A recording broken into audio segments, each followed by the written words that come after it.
नमस्कार, मैं हूं खुशबू पांडे। स्वागत है आपका हमारे खास कार्यक्रम जनता सरकार, जिसमें हम बात करेंगे सत्ता के सिंहासन से लेकर जनता के सरोकार तक। साथ ही हम आपको बताएंगे प्रदेश सरकार की हर उस योजना के बारे में जिनका सीधा संबंध हरियाणा के जनता से है। योजनाएं प्रदेश के विकास को नई गति प्रदान करेंगी और हरियाणा की जनता का चहुमुखी विकास भी करेंगी, ताकि प्रदेश की जनता तरक्की की राह पर आगे बढ़े और हरियाणा प्रदेश निरंतरोन्नति की नई ऊंचाइयों को छूता हुआ प्रगतिशील रहे। तो अगले 30 मिनट तक बने रहिए हमारे साथ और देखते रहिए जनता सरकार।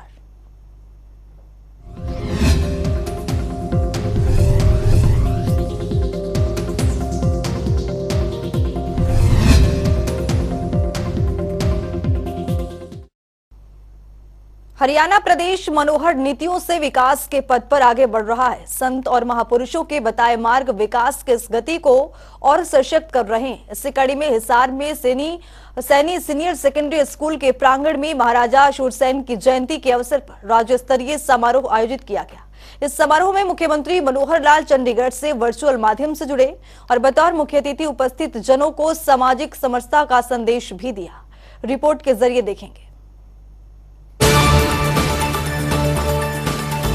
हरियाणा के मुख्यमंत्री मनोहर लाल के कुशल नेतृत्व और मार्गदर्शन में प्रदेश नई ऊंचाइयों को छू रहा है। मुख्यमंत्री मनोहर लाल ने वर्ष 2016 में महर्षि वाल्मीकि जयंती के अवसर पर सामाजिक समरसता का संदेश देने की नई कवायद शुरू की थी, जिससे समाज में एकरूपता और भाईचारा मजबूत हुआ है। हरियाणा गठन के बाद 56 वर्षों में वर्तमान सरकार ने ऐसे संत महापुरुषों को याद किया है, जिनका समाज के नव निर्माण में अतुलनीय योगदान रहा है। इसी कड़ी में पहली बार हिसार में सैनी सीनियर सेकेंडरी स्कूल के प्रांगण में महाराजा शूरसेन की जयंती के अवसर पर राज्य स्तरीय समारोह आयोजित किया गया। इस समारोह में मुख्यमंत्री मनोहर लाल चंडीगढ़ से वर्चुअल माध्यम से जुड़े और बतौर मुख्य अतिथि उपस्थित जनों को सामाजिक समरसता का संदेश भी दिया। तो चलिए ग्राफिक्स के जरिए समझते हैं। मुख्यमंत्री ने हरियाणा में सामाजिक समरसता की नई कवायद शुरू की। महर्षि वाल्मीकि जयंती पर वर्ष 2016 में कैथल से की थी शुरुआत। महाराजा शूरसेन की जयंती पर हिसार में राज्य स्तरीय समारोह का आयोजन। मुख्यमंत्री मनोहर लाल कार्यक्रम में वर्चुअल माध्यम से जुड़े, बतौर मुख्य अतिथि उपस्थित जनों को दिया सामाजिक समरसता का संदेश। मुख्यमंत्री मनोहर लाल ने मुख्यमंत्री आवास योजना की घोषणा की। पीएम आवास योजना की तर्ज पर पात्र लाभार्थियों को प्रदान किए जाएंगे आवास। देश की प्रथम महिला शिक्षिका सावित्रीबाई फुले के नाम पर होगा शिक्षण संस्थान का नाम। सैनी समाज का इतिहास जितना गौरवशाली है, उतना ही महान। सैनी समाज में 30% विद्यार्थियों के बल पर आगे बढ़ेगा समाज। युवा कौशल प्रशिक्षण पर बल देकर राष्ट्र के नवनिर्माण में निभाएंगे भूमिका। 8 साल में व्यवस्था परिवर्तन से किए कई बदलाव। आजादी किसी एक परिवार ने नहीं दिलाई। गरीब परिवारों के लिए कई योजनाएं की शुरुआत की। संत महापुरुष विचार सम्मान एवं प्रसार योजना से महापुरुषों को किया जा रहा याद। मुख्यमंत्री मनोहर लाल ने अपने संबोधन में कहा कि सैनी समाज का इतिहास जितना गौरवशाली है, उतना ही महान है और उतना ही प्राचीन भी है। ऋग्वेद में श्रेणी नामक वीर जाति का वर्णन मिलता है। उसी वंश में आगे चलकर महाराजा शूरसेनी ने शूरसेनीगढ़ की स्थापना की थी। साथ ही सीएम मनोहर लाल ने कहा कि स्वतंत्रता आंदोलन में भी सैनी समाज का बड़ा योगदान है और देश के नवनिर्माण में सैनी समाज का योगदान प्रशंसनीय है। स्वतंत्रता आंदोलन में भी सैनी समाज का बहुत बड़ा योगदान रहा है। आजाद हिंद फौज में सेनानी सरदार महंगा सिंह सैनी और अजीत सिंह सैनी जैसे सेनानी इसी समाज ने दिए हैं। वास्तव में देश का इतिहास इन सेनानियों का और हमारी आजादी के आंदोलन से भरा पड़ा है। 1857 की पहली जो स्वतंत्रता की जो लड़ाई थी, उस समय समाज के वीरों ने कितना बड़ा योगदान किया है।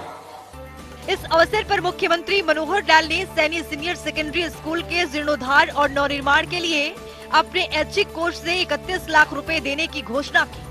इसके अलावा उन्होंने शहरी स्थानीय निकाय मंत्री डॉक्टर कमल गुप्ता और विधानसभा उपाध्यक्ष रणवीर गंगवा की ओर से 11-11 लाख रुपए देने की घोषणा की।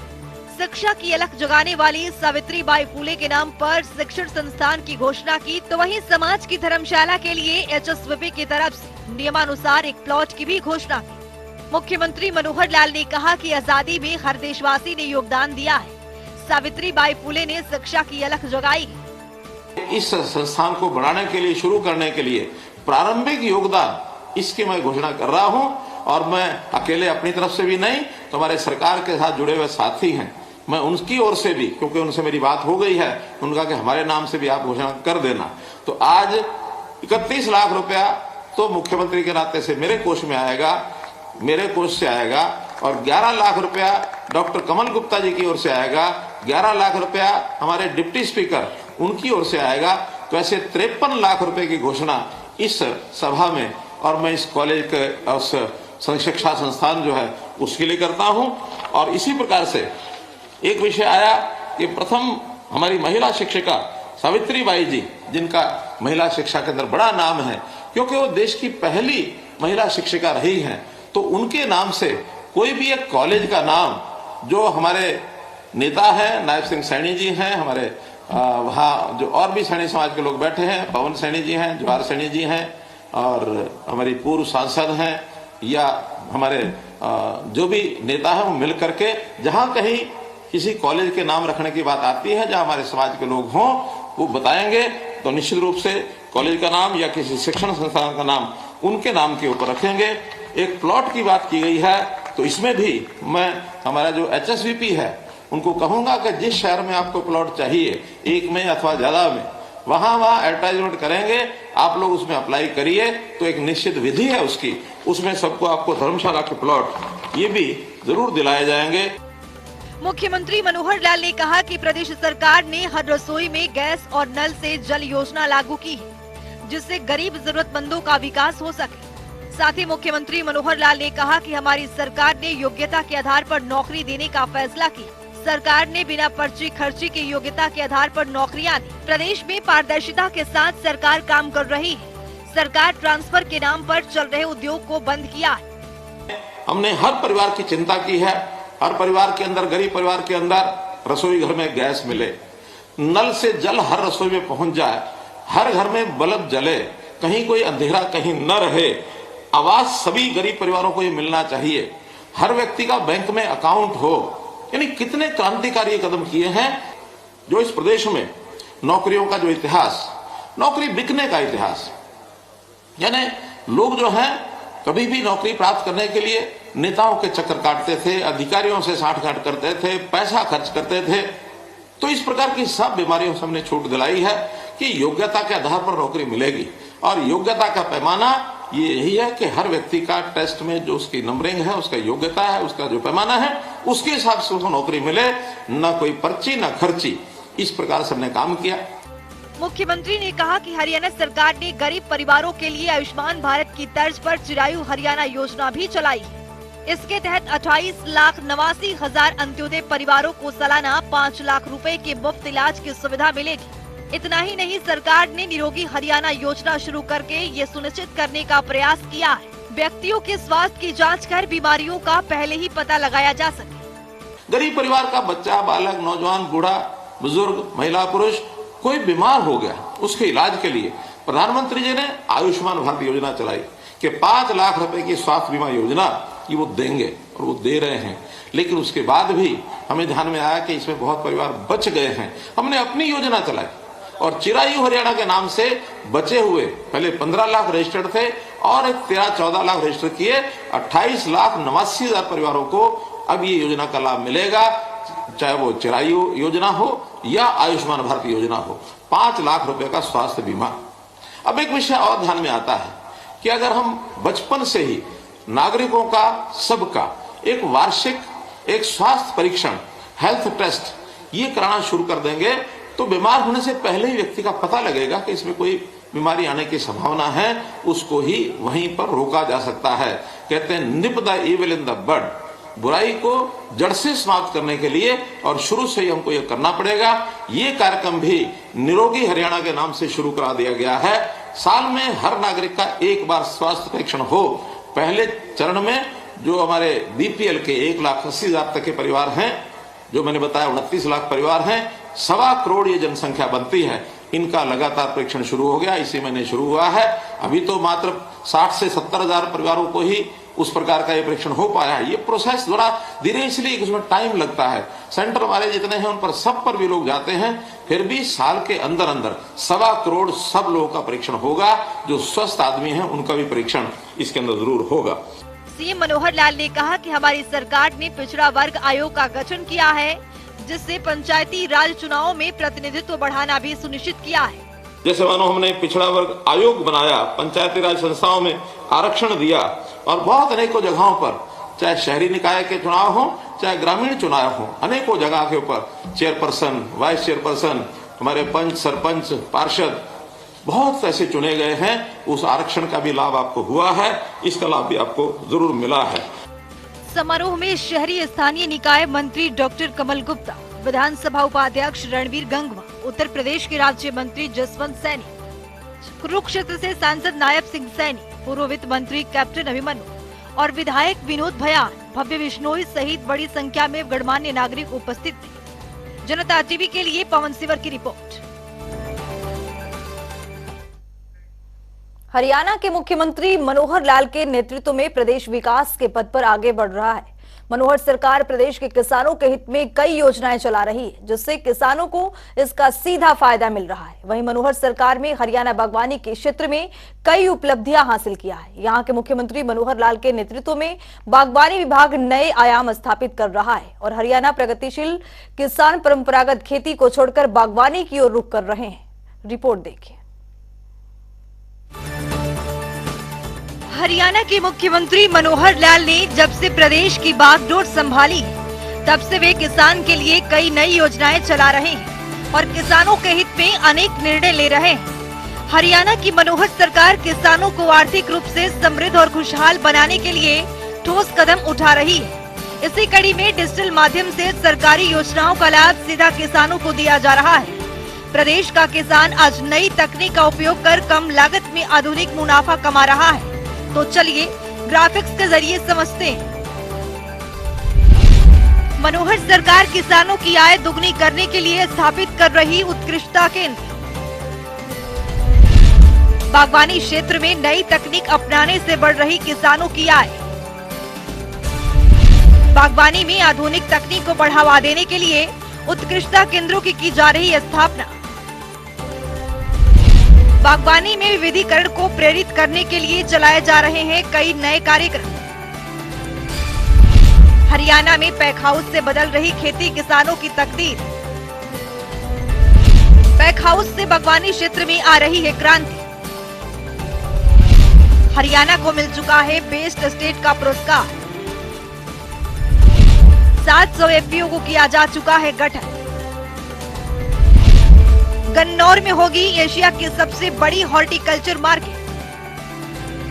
आपको बता दें कि हरियाणा सरकार प्रदेश के किसानों की आय को बढ़ाने के लिए उत्कृष्टता केंद्र खोल रही, ताकि किसान बागवानी की नई नई तकनीकों को अपना सके, जिससे हरियाणा के किसान खुशहाल और समृद्ध हो सके। हरियाणा बागवानी के क्षेत्र में गुणवत्ता और उत्पादन में बढ़ोतरी के लिए उत्कृष्टता केंद्र की स्थापना में सबसे आगे है। इसके लिए 11 उत्कृष्टता केंद्र स्थापित किए जा चुके हैं। इन उत्कृष्टता केंद्रों से अनेकों किसानों को जोड़ा गया है।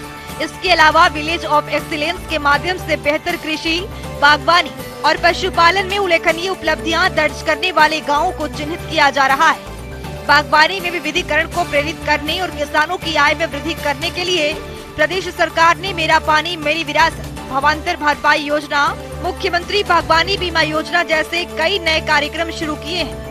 फसल अवशेष प्रबंधन, हर खेत स्वस्थ खेत कार्यक्रम भी संचालित है। राज्य में बागवानी का क्षेत्र पहले से कहीं अधिक बढ़ गया है। राज्य के किसानों का रुझान परंपरागत खेती की जगह बागवानी की ओर हो रहा है। करनाल में महाराणा प्रताप बागवानी विश्वविद्यालय स्थापित किया गया है। इस विश्वविद्यालय की ओर से किए जा रहे नए शोध और विकसित की जा रही तकनीकों का लाभ किसानों को सीधे मिल रहा है। किसानों की आमदनी बढ़ाने के साथ साथ कृषि उत्पादों की धुलाई, ग्रेडिंग और पैकेजिंग का काम आसानी से हो सके, इसके लिए सरकार ने पैक हाउस स्थापित करने के लिए किसानों को सब्सिडी प्रदान कर रही है। हरियाणा सरकार ने बागवानी फसलों की खेती को अधिक बढ़ावा देने, व आय बढ़ाने के लिए चालू वित्त वर्ष के अंत तक 100 पैक हाउस स्थापित करने का लक्ष्य रखा है। कृषि क्षेत्र में नीतियां बनाने, उत्पादन, प्रौद्योगिकी, विपणन, मूल्यवर्धन, बुनियादी ढांचे और निर्यात के क्षेत्रों में उत्कृष्ट कार्यों के लिए भारतीय कृषि एवं खाद्य परिषद द्वारा इंडिया एग्री बिजनेस अवार्ड 2022 में हरियाणा को बेस्ट स्टेट का पुरस्कार भी दिया जा चुका है। वहीं हरियाणा देश में किसान उत्पादक संगठनों यानी FPO के गठन में अग्रणी राज्य है और अब तक 700 FPO का गठन किया जा चुका है और 1000 FPO के गठन के लक्ष्य को जल्दी हासिल कर लिया जाएगा। सोनीपत के गन्नौर में एशिया की सबसे बड़ी हॉर्टिकल्चर मार्केट बनने जा रही है। इसके बनने से किसान अपने उत्पाद को एक स्थान पर बेचकर अधिक लाभ कमा सकेंगे।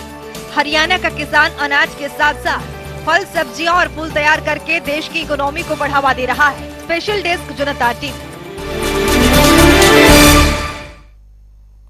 हरियाणा के मुख्यमंत्री मनोहर लाल प्रदेश के युवाओं को नए साल के मौके पर एक बड़ी सौगात देने वाले हैं। दरअसल प्रदेश में मुख्यमंत्री मनोहर लाल ने बम्पर भर्तियां निकालने का फैसला लिया है ताकि प्रदेश के युवाओं का भविष्य उज्जवल हो सके। आइए तमाम भर्तियों के बारे में ग्राफिक्स के जरिए समझते हैं।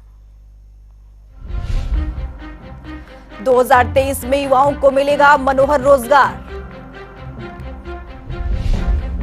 1 लाख युवाओं को मिलेगी नौकरी।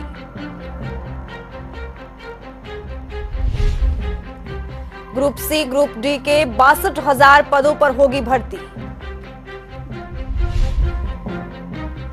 ग्रुप सी के 40,000 पदों पर की जाएगी भर्ती। ग्रुप डी के 22,000 पदों पर की जाएगी भर्ती। पुलिस विभाग में कांस्टेबल के 5,000 पद। महिला कांस्टेबल के 1,000 पदों पर होगी भर्ती। विकास और पंचायत के 2,852 पदों पर होगी भर्ती। अन्य विभागों में भी 2,707 पदों पर की जाएगी भर्तियां। शहरी स्थानीय निकाय सह अग्निशमन सेवा के 2,063 पदों पर होगी भर्ती। सिंचाई और जल संसाधन विभाग के 1,100 पदों पर होगी भर्ती। स्वास्थ्य के 756 पदों पर होगी भर्तियां। पशुपालन और डेयरी के 632 पदों पर होगी भर्तियां।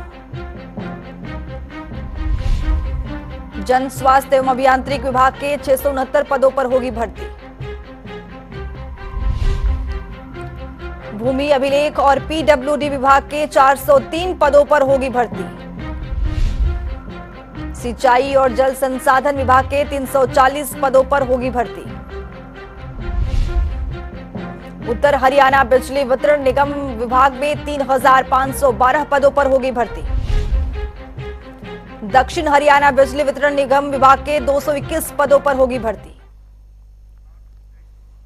चलिए अब खबरों में आगे बढ़ते हैं। हरियाणा में CET यानी कॉमन एलिजिबिलिटी टेस्ट के बाद अभ्यर्थियों को रिजल्ट का इंतजार है।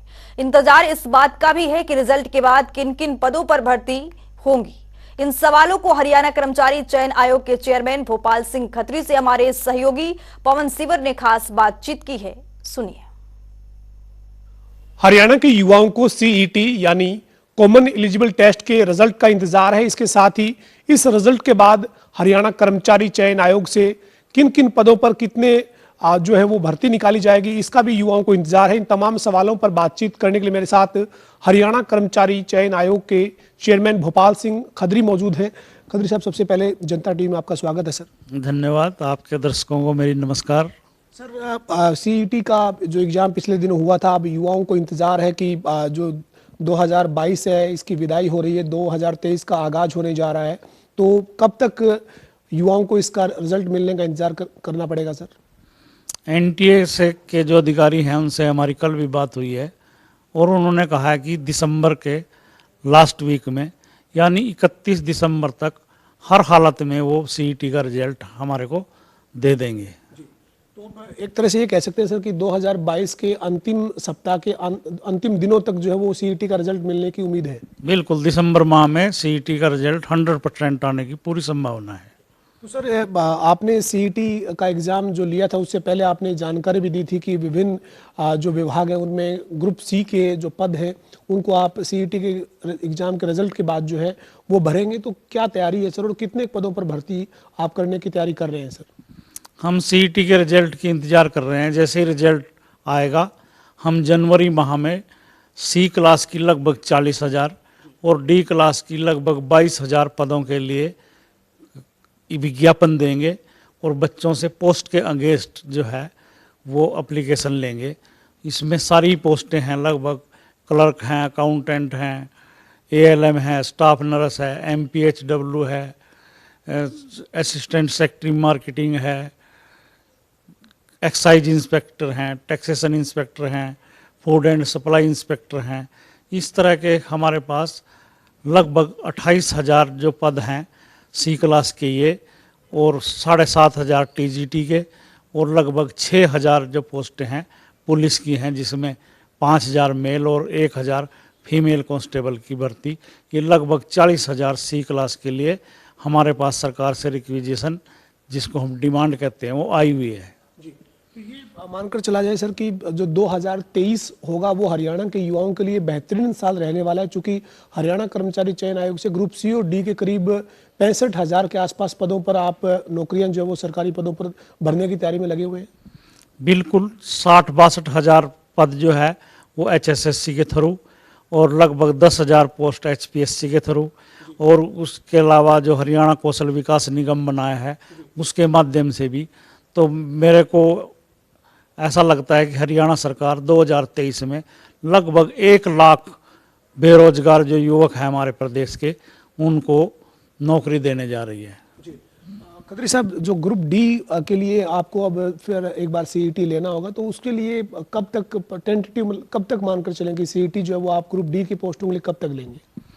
एनटीए ने हमारे से प्रॉमिस किया है कि वो फरवरी माह में जो है वो डी क्लास के लिए सीईटी लेगा और जैसे ये लेगा उसके 1 महीने बाद वो रिजल्ट दे देगा। उसमें फर्दर टेस्ट की कोई वो नहीं है, मेरिटोरियस बच्चों से ही हम कंसेंट लेंगे और साथ के साथ उनको जितनी भी पोस्टें 22,000 डी क्लास की आई हुई हैं वो बहुत जल्दी भर जाएंगी, क्योंकि उसमें अगला कोई स्क्रीनिंग टेस्ट, फर्दर टेस्ट नहीं है। सिर्फ हमने बच्चों से कंसेंट लेनी है जो टॉपर हैं, क्या आप डी क्लास में लगना चाहते हैं। खत्री साहब, ये जो ग्रुप सी की पोस्टें करीब 40,000 के तकरीबन आप भरने जा रहे हैं, उनमें जो अभी सीईटी का रिजल्ट आएगा तो फिर क्या नियम रहेगा? मतलब कोई स्क्रीनिंग एग्जाम लेंगे दोबारा से या फिर मेरिट के आधार पर 4 गुना जो कैंडिडेट बुलाने का जो फार्मूला है उस पर चलेंगे? क्या रहेगा सर तकनीकी तौर पर? अभी जो सीईटी का ड्राफ्ट आया है, सरकार ने सीईटी का ड्राफ्ट जो हमारे पास भेजा है, नोटिफिकेशन है, उसमें तो यह है कि हम पोस्टों के अगेंस्ट 4 गुना लोगों को फर्दर टेस्ट, जो हमारा स्क्रीनिंग टेस्ट कहते हैं हम जिसको, हम 4 गुना लोगों को बुलाएंगे। जैसे 100 पोस्टें हैं तो हम 400 लोग जो टॉपर हैं उनको बुला के उनका एग्जाम लेंगे। हमारे साथ हरियाणा कर्मचारी चयन आयोग के चेयरमैन भोपाल सिंह खत्री थे। हरियाणा के युवाओं के लिए 2023 बेहतरीन साल रहने वाला है, चूंकि अलग अलग, चाहे हरियाणा कर्मचारी चयन आयोग है, हरियाणा लोक सेवा आयोग है, हरियाणा रोजगार कौशल निगम है, अलग अलग जो भर्तियां हैं वो करीब 1 लाख युवाओं को रोजगार जो है वो मिलेगा। लेकिन एचएसएससी के चेयरमैन भोपाल सिंह खत्री ने साफ किया है, योग्यता को दरकिनार नहीं किया जाएगा, योग्यता ही एक आधार है। निष्पक्षता के साथ, पारदर्शिता के साथ हरियाणा कर्मचारी चयन आयोग हरियाणा के युवाओं को रोजगार देगी। और एक बड़ी बात जो है वो यही कि अब जो ग्रुप सी के लिए जो युवा तैयारी कर रहे हैं वो जिस विषय के लिए आप आवेदन करेंगे उस विषय के उनको 50% एक तरह से उनका जो स्क्रीनिंग एग्जाम होगा उसमें उनको सवाल मिलने वाले हैं, तो वो उसके ऊपर जरूर फोकस करें। और उनका रीजनिंग है, मैथ है या अन्य जो तैयारी है वो उन्होंने सीईटी में जो की थी, उनको सीईटी के रिजल्ट में उसका रिजल्ट मिलेगा। लेकिन सब्जेक्ट के ऊपर फोकस करने की जरूरत है, क्योंकि जिस विषय का एग्जाम होगा उस विषय को प्राथमिकता स्क्रीनिंग एग्जाम में मिलेगी। वीडियो जर्नलिस्ट विजेंद्र सिंह के साथ पवन सिंह, जनता टीवी, चंडीगढ़। तो चलिए अब जान लेते हैं कि आज के सवाल का विजेता कौन है। तो बात अब आज के विजेता की। जैसा कि आप जानते हैं, हर रोज एक नया सवाल पूछते हैं और सही जवाब देने वाले के नाम और तस्वीर अपने टेलीविजन स्क्रीन पर दिखाते हैं, साथ ही उसको उपहार भी देते हैं। तो चलिए अब जान लेते हैं कि कल का हमारा सवाल क्या था और कौन है इसका विजेता। कल का हमारा सवाल था, हरियाणा मृत्यु सहायता योजना के तहत लाभार्थी को कितनी राशि दी जाती है। इसका सही जवाब है डी, 2 लाख रुपए।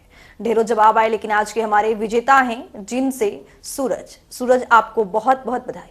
तो फिर पूछेंगे आज का सवाल, देखते रहिए जनता टीवी।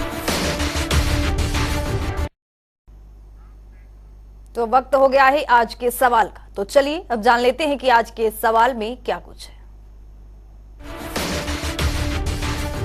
हर रोज की तरह हाजिर हूं आज का सवाल लेकर। जैसा कि आप जानते हैं, हर रोज एक नया सवाल पूछते हैं, सही जवाब देने वाले के नाम और तस्वीर अपने टेलीविजन स्क्रीन पर दिखाते हैं, साथ ही उसको उपहार भी देते हैं।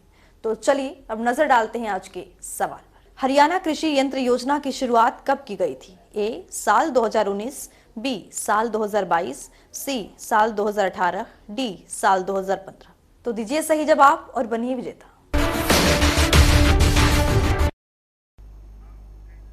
तो हमारे खास कार्यक्रम जनता सरकार में आज के लिए इतना ही। नमस्कार।